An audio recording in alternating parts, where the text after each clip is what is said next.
দেখো এটার মধ্যে দেওয়া আছে কিতা 1 থেকে 60 পর্যন্ত সাধারণ সংখ্যাগুলি যোগফল কোন সংখ্যা দ্বারা বিভাজ্য হইব। মানে প্রথমে আমরা বের করতে হবে কিতা কোন সংখ্যা দ্বারা বিভাজ্য হইব এটা বের করতে হইব। মানে কতটা সংখ্যা আছে আমার কাছে 1 থেকে 60, কত থেকে 1 থেকে 60 এর মধ্যে যে সংখ্যাগুলো আছে এর যোগফলটা n থেকে কোন সংখ্যাটা দ্বারা বিভাজ্য হইব। ঠিক আছে, তাহলে সবচেয়ে প্রথম আমরা বের করতে হইব সমষ্টি। সমষ্টির একটা সূত্র আছে, সমষ্টির সূত্রটা কিতা কইছে s, সমষ্টির সূত্র s n প্লাস 1 বাই 2। এই সূত্রটা দ্বারা আমরা ইচ্ছা করলে অঙ্কটা করতে পারি। সূত্রটা s equal to n into n plus 1 by 2। দেখো এই জায়গাতে n মানে 60 কত হয়েছে, n মানে কত, n ইকুয়াল টু কত 60। হ্যাঁ, তাহলে দেখো কত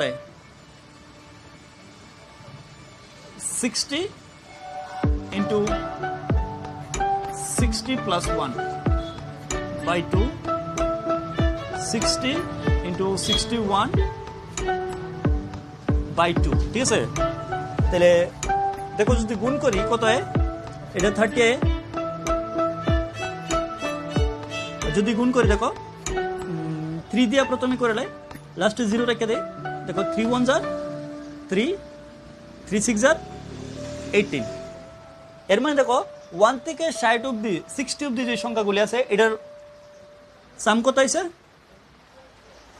1800 এত হয়েছে। ঠিক আছে, এবার আমরা চলো ট্রিক দেখি যে কোন সংখ্যাটা দিয়ে সেটা ভাগ করলে পরে আমার কাছে এটা পারফেক্টভাবে ভাগ করা যাইব কি। আমরা তো এটাই কইছে না সংখ্যাগুলি দিয়ে বিভাজ্য হইব। এর মানে যদি 13 দিয়ে দেখি 13 এর সঙ্গে যদি ডিভাইড করি, দেখো প্রথমে 13 দিয়ে যদি করি তাহলে 830, 13 দিয়ে যদি করি 13 1 jar, 13 1 jar যদি করি 13 আর কত 5 আর 3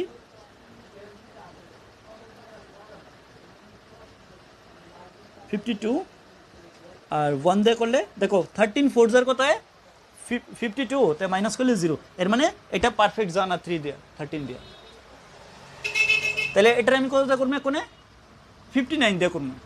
দেখো এটা হয় না, 59 দিয়ে যদি করি 1830 59 দিয়ে করি, দেখো 3 দিয়ে যদি করি দেখো 3 9 jar 27 এর 7 আর 3 5 jar 15 আর 79। ঠিক নেই বলো 3 দিয়ে করলে, তাহলে ডিভাইড করলে কত হয়, ডিভাইড করলে কত হয় এটা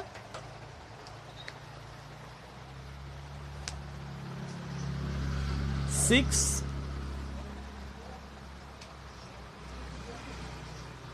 আর 1 69। ঠিক নেই বলো, আর যদি 0 লাগাই তাহলে 60 হয়। এটাও দেখো 9 আছে লাস্টে, তো 9 এর সঙ্গে কোনো রকম আমরা 0 পাইতাম না। ঠিক নেই বলো কথাটা, বুঝছো কইতেছি। এর মানে এটাও হইতো না, বুঝছো নাকি রয়েছে কোনো সংখ্যা দিয়া 9 এর সঙ্গে গুণ করলে একমাত্র যদি 10 দিয়ে করতাম 9 10 jar মানে পারফেক্ট সংখ্যা করলে, এর মানে এটা হইতো না। এরপরটা কিন্তু 60 দিয়ে করতাম কইছে, এটারও লাস্টে 0 আছে, কত জানি এটারও লাস্টে 0 আছে, 60 দিয়ে হইতে পারে হয়তো বা, দেখি চলো। তাহলে যদি 60 দিয়ে করি কত রে 1830। ঠিক আছে, দেখো সেম 60 দিয়ে যদি করি কত হয় 3 6 18, 3 দিয়ে করলে 18 0 180 বা 3 0। এর মানে এটাও যাইতো না। ঠিক নেই বলো তারা যাইবো, এটা যাইতো না, তাহলে এটাও বাদ এটাও বাদ। এর মানে লাস্ট আনসারটা এটাই হইব 61। দেখবা 61 দেওয়া হয় কিনা, কত 61 কত দিয়ে করতাম বুঝছে 1830।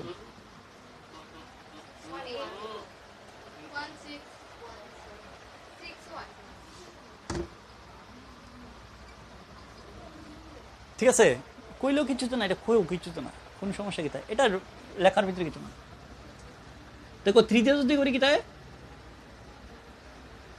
সেম ভাবে 3 দিয়ে করি 3 ঠিক আছে 3 আর 3 18 আরামসে এরপরে এটা আমরা 18 আর কি ঠিক আছে আমরা এরকম ভাবে ক্যালকুলেশন করতে পারতাম অ্যাকচুয়ালি আমি কই এটা আমি প্রথমেই দেখাইতে পারলাম যে এটা দিয়ে সেরা কিন্তু তবু ক্যালকুলেশনটা যাতে করতে পারো এক্সাম হলের ভিতরে কিন্তু এত ডিটেলসে দিত না হ্যাঁ আমরা আরও শর্টকাট করবো আস্তে আস্তে হ্যাঁ এক্সাম হলে যদি যাই তাহলে সবচেয়ে ফার্স্ট ট্রিক যেটা লইবা এটা হলো গিয়া দেখবা যে কোন সংখ্যাটা দিয়া মেইন সংখ্যাটা যেতেছে